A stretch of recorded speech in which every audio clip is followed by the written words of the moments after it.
श्री रामकृष्ण परमहंस भारत के महानतम संतों में गिने जाते हैं। ये स्वामी विवेकानंद जी के भी गुरु थे। रामकृष्ण परमहंस के अनमोल वचन। तुम रात को आसमान में बहुत सारे तारों को देखते हो, लेकिन सूर्य निकलने के बाद तारे नहीं दिखते। क्या तुम कहोगे कि दिन में आसमान में तारे होते ही नहीं? सिर्फ इसलिए क्योंकि तुम अपने अज्ञान की वजह से भगवान को नहीं देख पाते। ये मत कहो कि भगवान जैसी कोई चीज़ नहीं होती। जिस प्रकार मिट्टी के खिलौने का हाथी या फल देखना असली हाथी या फल की याद दिलाते हैं, उसी प्रकार ईश्वर के चित्र और मूर्तियाँ भी उस परमात्मा की याद दिलाते हैं जो कि सनातन और सर्वव्यापी है। भगवान की कृपा की हवा तो हमेशा ही बह रही है। ये हमारे हाथ में है कि हम अपनी नाव की पाल चलाएं और ईश्वरीय कृपा की दिशा में बढ़ें। मनुष्य तकिए के कवर जैसा है। एक कवर का रंग लाल है, दूसरे का नीला और तीसरे का रंग काला है, लेकिन सबके अंदर वही रूई भरी हुई है। यही मनुष्यों में भी है। एक सुंदर है, दूसरा बदसूरत है, तीसरा साधु है और चौथा दुष्ट है, लेकिन ईश्वरीय तत्व सबके अंदर एक ही है।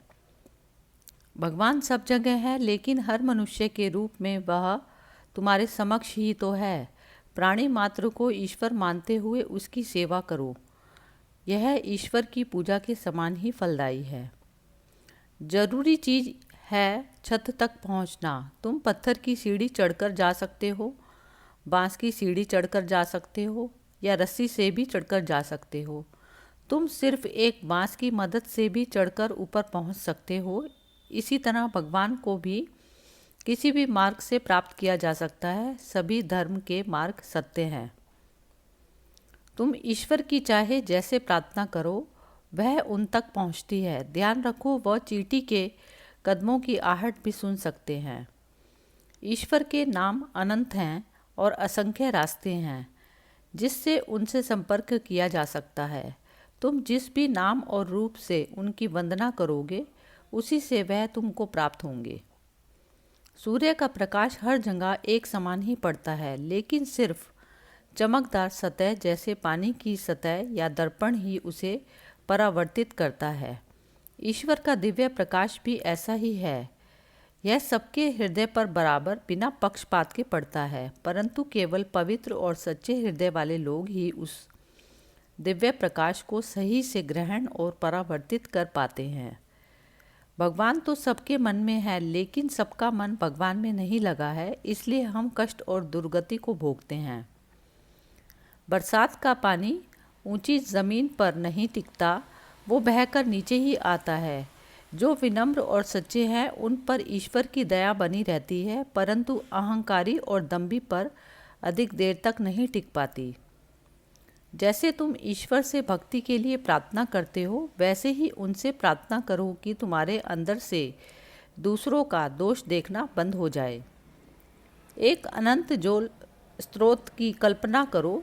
ऊपर और नीचे, आगे और पीछे, दाएं और बाएं, हर जगह पानी है। इस पानी में पानी से भरा हुआ एक बर्तन रख दो। बर्तन के अंदर पानी है, बाहर भी पानी है। ज्ञानी पुरुष देखता है कि बाहर और भीतर दोनों जगह सिवाय परमात्मा के कुछ और नहीं है। तो फिर ये बर्तन क्या है? ये बर्तन ही है मैं, अहम। बर्तन की वजह से लगता है पानी दो भागों में बट गया। बर्तन की वजह से तुम अंदर और बाहर का अनुभव करने लगे। जब तक मैं का भाव है, तुम्हें ऐसा ही अनुभव होता रहेगा। जब मैं गायब हो जाता है तो रह जाता है, उसका शब्दों में वर्णन नहीं किया जा सकता। अगर एक बार गोता लगाने से तुम्हें मोती ना मिले, तुम्हें ये निष्कर्ष नहीं निकालना चाहिए कि समुद्र में रत्न होते ही नहीं।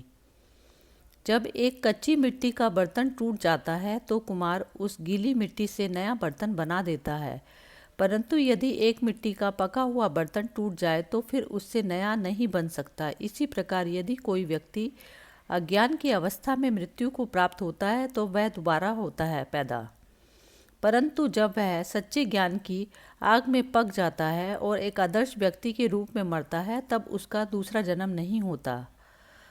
मन ही व्यक्ति को बांधता है, मन ही व्यक्ति को मुक्त करता है।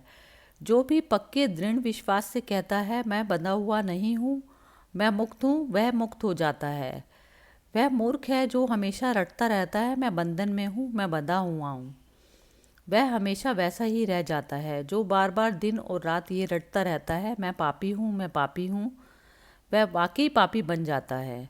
जो व्यक्ति दूसरों की बिना किसी भी स्वार्थपूर्ण उद्देश्य से मदद करता है वह असल में खुद के लिए अच्छे का निर्माण कर रहा होता है। हरे बांस को आसानी से मोड़ा जा सकता है, किंतु पके हुए बांस को जब ताकत लगाकर मोड़ा जाता है तो वह टूट जाता है। एक युवा हृदय को भगवान की तरफ मोड़ना आसान है, किंतु एक वृद्ध व्यक्ति के अनाड़ी हृदय को भगवान की ओर लाने पर वह भाग भाग जाता है। कौन किसका गुरु है? एकमात्र ईश्वर ही सबके पथ प्रदर्शक और ब्रह्मांड के गुरु हैं। सामान्य आदमी झोला भरकर धर्म की बातें करता है, किंतु खुद के व्यवहार में एक दाना बराबर भी नहीं लाता। एक बुद्धिमान व्यक्ति बातें बहुत थोड़ी करता है, जबकि उसका पूरा जीवन धर्म के वास्तविक व्यवहार का प्रदर्शन होता है। ईश्वर ऐसे भक्त के समक्ष खुद प्रकट अपने आप को समक्ष कर देते हैं जो 3 आकर्षण के बराबर शक्ति से उनकी ओर जाता है। एक संसारिक आदमी को संसारिक सुखों का आकर्षण, एक बच्चे को अपने माँ के प्रति आकर्षण, एक पति का अपनी पवित्र पत्नी के लिए आकर्षण। यदि कोई इन 3 आकर्षण के बराबर ताकत से परमात्मा की ओर जाता है तो वह ईश्वर को पा लेता है। तुम दुनिया का भला करने की बात करते हो। क्या संसार इतनी छोटी वस्तु है? और तुम कौन हो जो विश्व का कल्याण करोगे? पहले ईश्वर को प्राप्त करो। आध्यात्मिक अनुशासन के द्वारा उनके दर्शन करो। यदि परमात्मा तुम्हें शक्ति और आदेश देते हैं तो तुम दूसरों का भला कर सकते हो, अन्यथा नहीं। एक व्यक्ति चाहे तो दिए की रोशनी में भागवत पढ़ सकता है और दूसरा उसी प्रकाश में जालसाजी कर सकता है, किंतु इन सब से दिए को कोई फर्क नहीं पड़ता। सूर्य अपना प्रकाश दुष्ट व्यक्ति और भले व्यक्ति दोनों को देता है। अगर किसी सफ़ेद कपड़े में छोटा सा भी दाग लग जाए तो वह दाग देखने में बहुत बुरा लगता है। इसी प्रकार किसी साधु का छोटे से छोटा दोष भी बहुत बड़ा प्रतीत होता है। चीनी और बालू साथ मिल जाते हैं, लेकिन चींटी बालू के कण छोड़ देती है और शक्कर के दाने बीन लेती है। इसी तरह एक संत बुरे लोगों से भी अच्छाइयों को ही ग्रहण करते हैं। एक नाव पानी में रहती है, लेकिन पानी को नाव के अंदर नहीं होना चाहिए, नहीं तो नाव डूब जाएगी। आध्यात्मिक उन्नति के लिए अग्रसर व्यक्ति संसार में रहे तो कोई हर्ज नहीं, लेकिन उसके मन में संसार या माया नहीं होनी चाहिए। अगर तुम अपने आदर्श पर ध्यान केंद्रित करोगे तो उसके गुणों को तुम खुद में पैदा होता देखोगे। यदि तुम दिन और रात ईश्वर का ही चिंतन करते रहोगे तो तुम भी ईश्वर के समान ही बन जाओगे। सच तो यह है कि जब तक तुम्हारे मन में जरा सी भी इच्छाएं, वासनाएं बाकी हैं, तुम भगवान को पूर्णतः प्राप्त नहीं कर सकोगे। धर्म की गति बहुत सूक्ष्म होती है। अगर तुम सुई में धागा डालने की कोशिश कर रहे हो तो तुम तब तक सफल नहीं होंगे जब तक धागे का एक भी रेशा टेढ़ा हो। अगर दाद रोग की जगह खुजलाओ तो अच्छा लगता है, लेकिन खुजलाने के बाद वहाँ दर्द और जलन होने लगती है। इसी तरह संसार के सुख शुरू में बड़े आकर्षक लगते हैं, परंतु परिणाम भयानक और सहन करने में कष्टकारी होता है। कंपस की चुंबकीय सुई हमेशा उत्तर दिशा की ओर इशारा करती है और इसकी वजह से पानी का जहाज आगे बढ़ते हुए अपनी दिशा से नहीं भटकता। इसी प्रकार जब तक व्यक्ति का हृदय ईश्वर में लगा रहता है वह सांसारिक माया के समुद्र में भटकने से बच जाता है। अगर तुम पूर्व दिशा में जाना चाहते हो तो पश्चिम दिशा में मत जाओ। ये सत्य है कि भगवान एक शेर में भी है, लेकिन हमें जाकर उसका सामना नहीं करना चाहिए। इसी प्रकार ये सत्य है कि ईश्वर सबसे दुष्ट के अंदर भी निवास करता है, परंतु हमें दुष्ट से जुड़ना नहीं चाहिए। अगर अलग अलग व्यक्ति विभिन्न नामों से ईश्वर का नाम लेते हैं, कोई अल्लाह कहता है, कोई गॉड कहते हैं, कोई कृष्ण, कोई शिव और कोई ब्रह्म कहते हैं, ये झील से भरे हुए पानी के समान हैं। झील के एक किनारे से कोई पानी पीता है और उसे जल कहता है, दूसरा अलग किनारे से पीकर उसे पानी बोलता है और कुछ लोग अलग जगह से उसको पीकर वाटर कहते हैं। हिंदू ने उसे जल कहा, मुस्लिम ने पानी, किंतु वह तो एक और एकमात्र ही एक वस्तु है। सबको प्रेम करो, कोई भी तुमसे अलग नहीं है। जब तक मधुमक्खी फूल की पंखुड़ियों से बाहर है और उसने पराग के मीठेपन को नहीं चखा है, वो फूल के चारों ओर गुंजन करती हुई मंडराती रहती है, परंतु जब वो फूल के अंदर जाती है तो शांत बैठकर पराग पीने का आनंद लेती है। इसी प्रकार जब तक मनुष्य मत और सिद्धांतों को लेकर बहस और झगड़ा करता है, उसने सच्चे विश्वास के अमृत को नहीं चखा। जब उसे ईश्वरीय आनंद अमृत का स्वाद मिल जाता है, वह चुप और शांति से भरपूर हो जाता है। बहुत ज़्यादा ग्रंथ पढ़ना लाभ से ज़्यादा नुकसान करते हैं। जरूरी बात यह है ग्रंथों के सार को जानना समझना। उसके बाद फिर किताबों की क्या आवश्यकता। व्यक्ति को सार समझना चाहिए और फिर ईश्वर को अनुभव करने के लिए गहरा गोता लगाना चाहिए। छोटे बच्चे कमरे में गुड़ियों से खेलते रहते हैं बिना किसी डर या बंधन के, परंतु जैसे ही उनकी माँ प्रवेश करती है वे गुड़ियों को फेंक कर माँ माँ चिल्लाते उसकी ओर भाग जाते हैं। तुम भी सांसारिक जगत में खेल रहे हो, धन मान प्रसिद्धि आदि की गुड़ियाओं से आकर्षित होकर, लेकिन अगर तुम एक बार अपनी जगन माता को देख लो, उसके बाद तुमको सांसारिक वस्तु में आनंद नहीं आएगा। तुम सब कुछ एक तरफ फेंक कर उसकी ओर बढ़ोगे। तुम संसार में रहकर गृहस्थी चला रहे हो तो इसमें हानि नहीं, परंतु तुम्हें अपना मन ईश्वर की ओर रखना चाहिए। एक हाथ से कर्म करो और दूसरे हाथ से ईश्वर को पकड़े रहो। जब संसार में कर्मों का अंत होगा तो दोनों हाथों से ईश्वर के चरणों को पकड़ना।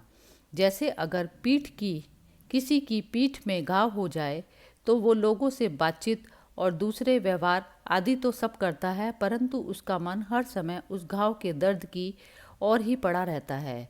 यदि तुम हाथ में तेल लगाकर कच्चे कटहल को काटो तो तुम्हारे हाथ में उसका दूध नहीं चिपकेगा। इसी तरह ब्रह्म ज्ञान लाभ कर लेने के बाद संसार में रहो तो तुम्हें कामिनी कंचन की बाधा नहीं होगी। जिस प्रकार बालक एक हाथ से खंभा पकड़कर जोरों से गोल गोल घुमाता है, उसे गिर पड़ने का डर नहीं होता, उसी प्रकार ईश्वर को पक्का पकड़कर संसार के सभी काम करो, इससे तुम विपत्ति से मुक्त रहोगे। सच्चे साधु की क्या पहचान है? जिसका मन प्राण अंतरात्मा पूरी तरह ईश्वर में ही समर्पित हो, वही सच्चा साधु है। सच्चा साधु कामनी कंचन का संपूर्ण त्याग कर देता है। वह स्त्रियों की और ऐहिक दृष्टि से नहीं देखता, वह सदा स्त्रियों से दूर रहता है और यदि उसके पास कोई स्त्री आए तो वह उसे माता के समान देखता है। वह सदा ईश्वर के चिंतन में मग्न रहता है और सर्वभूतों में ईश्वर विराजमान है ये जानकर सबकी सेवा करता है। ये सच्चे साधु के कुछ साधारण लक्षण हैं।